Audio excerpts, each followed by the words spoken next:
Hello friends, welcome back to my channel. আশা করি সবাই ভালো আছো, আমিও খুব ভালো আছি। তা টিনিয়ার ভিডিও এলো একদিন পর, কারণ বোঝাই যাচ্ছে যে ও ওর কাজে কিছু ব্যস্ত রয়েছে এবং সেই কাজের ব্যস্ততার জন্যই ও দুদিনের ভিডিও একদিনে দিচ্ছে এবং কিছু কমই টাইমে দিচ্ছে। কারণ ওর, এটা আমার কথা নয়, এটা ওর কমেন্টস বক্সে দেখলাম যে দুদিনের ভিডিও দিচ্ছ অথচ এত অল্প সময়ের জন্য, কারণ ব্যস্ত আছে। শোনো, ও ব্যস্ত আছে, যখন মানুষ কাজে ব্যস্ত থাকে এত বক বক করতে পারে না, তাই না? মন মানসিকতা ভালো থাকবে তবেই তো সে নর্মাল স্বাভাবিক ভিডিও দেবে। তাহলে বলবে যে প্রথম দিকে তাহলে মন মানসিকতা ওর কি ভালো ছিল? না, ছিল না। ছিল না, কারণ প্রথম দিকে দেখেছো ও কিন্তু প্রথম দিকে একদম প্রথম 9 মাসে, মানে যখন বাড়ি থেকে বেরিয়েছিল ও কিন্তু ভিডিও দিত না। অনেক পরে পরে একটা দুটো করে ভিডিও দিত, কিন্তু সেটাও ও কিছু কথার উত্তর দিতে আসতো, নর্মাল ব্লগিং কিন্তু করতো না। কারণ আমরা বুঝে গেছি, ওর যখন মেন্টাল ট্রাবল থাকবে, মানসিক চাপ থাকবে বা অস্থিরতা থাকবে, কোনো জিনিসে ব্যস্ত থাকবে, ও কিন্তু ভিডিও দেয় না। এটা আমি বুঝে গেছি।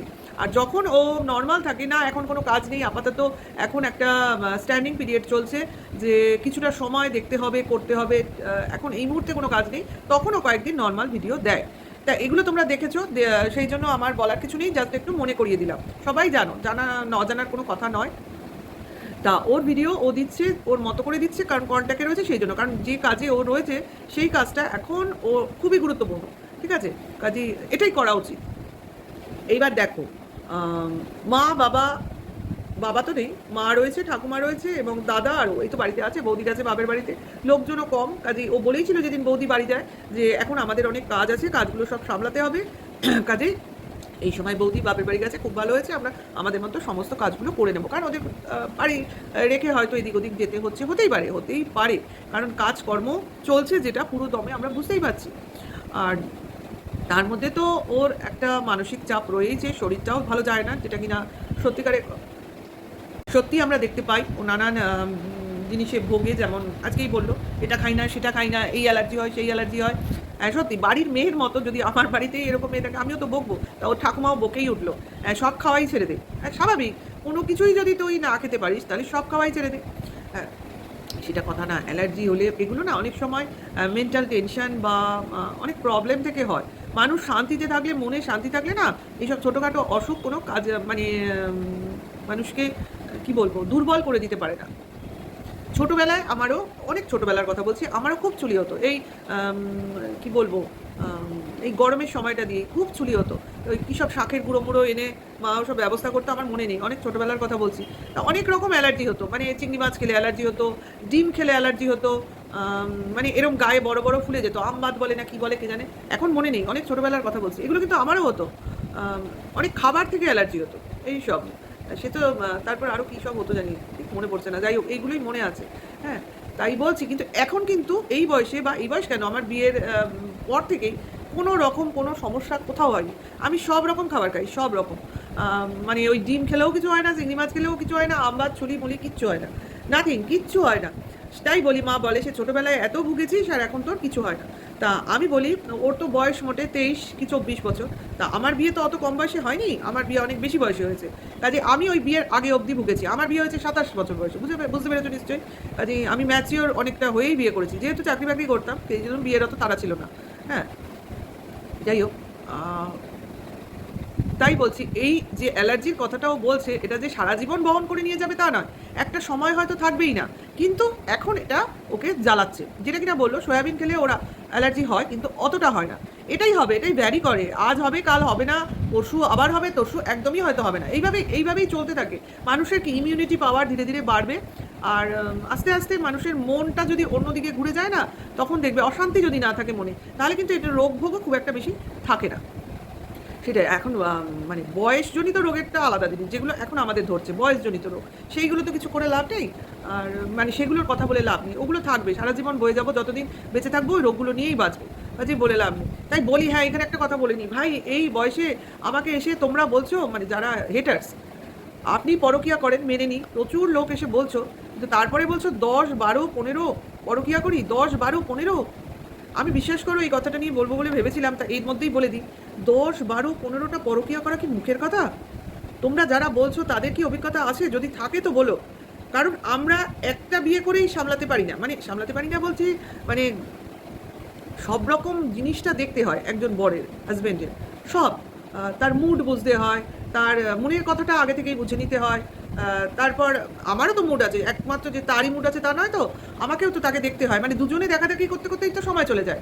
তারপরে একটা নয়, দুটো নয়, 10-15টা কী করে পরকীয়া মানুষ করতে পারে, কি করে পারে করতে? শুধুমাত্র টিনাকে সাপোর্ট করছি বলে আমরা সবাই পরকীয়া করছি, দুনিয়ার সব মেয়ে খারাপ, তাই না? আর পরকীয়া খারাপ যদি হবে তাহলে চন্দীপ এখন পরকীয়া করতে বসেছে কেন? ওর ইন্টারেস্ট আসছে কেন? এই প্রশ্নটা গিয়ে করো তো। খারাপ জিনিস থেকে তো মানুষ দূরে থাকে।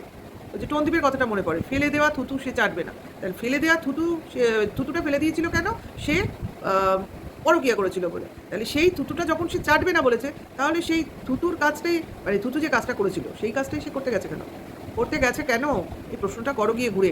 আমাদের কাছে এসে ভাই লাভ নেই, পরকীয়ার মতো ঝামেলার কাছে আমরা নেই। ওই জন্যই আমি সবসময় টিনাকে বুদ্ধি দিই যে কোনো নিজের থেকে ভালো কাউকে বাসা যায় না, পরিষ্কার কথা।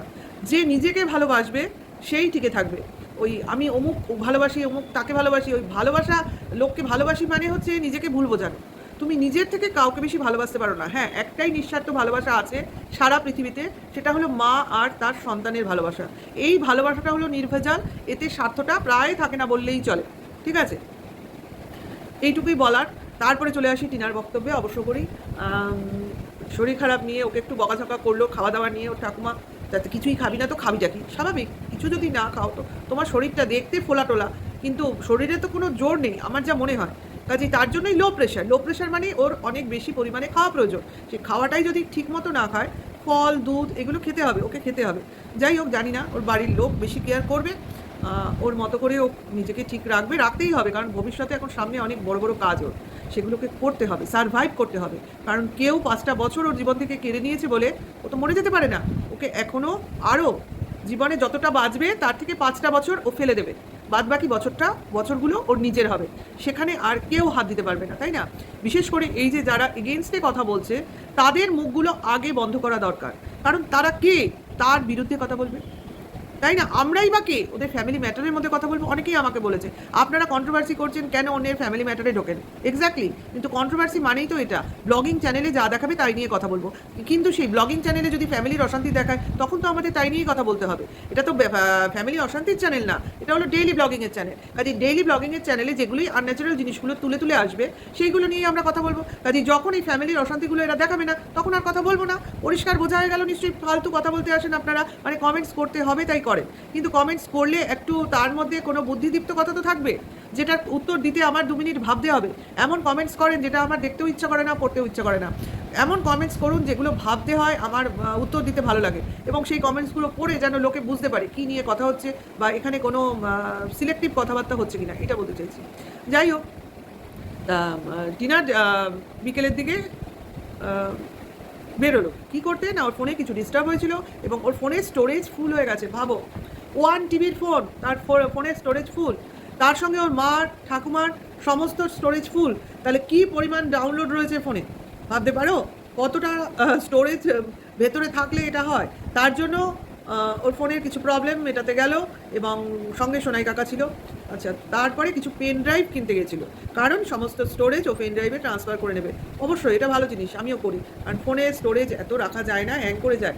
সেই জন্য ওইগুলো যদি ওখানে পাঠিয়ে দেওয়া যায় তাহলে খুব সুবিধা হয়। এবং যদি মানে ক্যাটাগরি ওয়াইজ ভিডিও, ওর অনেক ভিডিও নিশ্চয়ই category wise, person wise video pen drive অনুযায়ী আলাদা আলাদা করে রাখে, তাহলে অবশ্যই খুঁজে পেতে সুবিধা হবে, কাজে লাগানোর সময় সুবিধা হবে।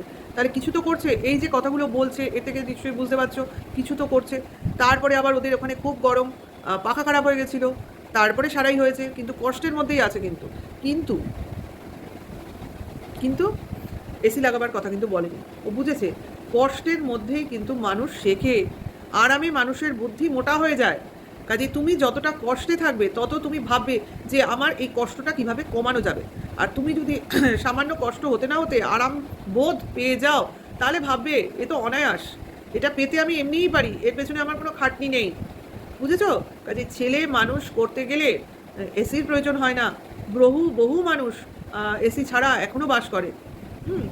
কাজে ওই কথাগুলো বলে কোনো লাভ নেই। যারা বলতে চাইছেন যে বিশাল বাড়ি, বিরাট ঘর, বিরাট বারান্দা, ঠাকুমা ঠাকুরদা, বাবা, বাবার এখন কথা বলে লাভ নেই, সে পরকীয়ার পিছনে দৌড়চ্ছে, ওর সেখান থেকে মুক্তি পাক। তার জন্য আবার ম্যাডামের আগমন ঘটবে হয়তো ওই লাইভে আগামীকাল, তোমরা দেখতেই পাবে।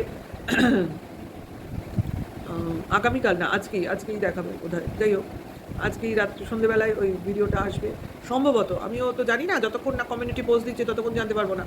কাজেই অবশ্য করেই লাইভের দিকে নজর রাখবো, দেখবো কি হচ্ছে, কি বলছে, কোন পথে চলছে। আমরা তখন তাদের পিছন পিছন যাবো, তাই না? কারণ ভিডিও দেখেই তো ভিডিও করতে হবে। কাজেই আমরাও পেন খাতা পত্র নিয়েই বসবো, কি বলছে আর কি মানে প্রশ্ন আসছে তার কি উত্তর, এগুলো তো আমাদেরও নোট ডাউন করতে হবে। কাজেই যা বলবে যা করবে তার যেন আমার তরফ থেকে আমি এইটুকুই বলবো, সেটা যেন ঠিকভাবে বলে। কারণ সমস্ত কথাই কিন্তু আমাদের মতে আমাদের মগজে রেকর্ডিং হয়ে যাবে, সেটাই বলছি। আর এই যে ধমকি চমকি দিয়ে কিন্তু লাভ নেই। সবাই channel to channel, video to video, comments বক্সে এসেও ধমকি চমকি দিচ্ছেন। এইসব ধমকি চমকি কিন্তু সাইবার বুলিংয়ের মধ্যে পড়ে। এইসব দিয়ে লাভ নেই, এইসব দিয়ে আমরা ভয় পাই না, ভয় পাবও না। আগামী দিনেও ভয় দেখিয়েছে বলে ভয় দেখাবো না, ঠিক আছে? তাহলে যাই হোক, টিনার ভিডিও যখন এসছে তখন দেখলাম ওর কাজে ব্যস্ত আছে, এটা দেখে শান্তি পেলাম। অবশ্য করে ওর মতো করে এগোচ্ছে, এবং অবশ্যই আমাদের ওয়াইটির দাদাভাই বলে দিয়েছে কিছু তো একটা হতে চলেছে। অবশ্য করেই ও বলছে যখন কিছু তো হচ্ছে, এবং আমরাও বিশ্বাস রাখছি কিছু হবে। তাহলে এই ভিডিওটা এখন এখানেই এন্ড করছি। আবার আসবো অন্য সময় অন্য একটা নতুন ভিডিওর সাথে। যদি আমার ভিডিওটা ভালো লাগে তাহলে অবশ্য করেই লাইক কমেন্ট শেয়ার করো, আমার সঙ্গে থেকো। এখনকার জন্য এইটুকু, টাটা।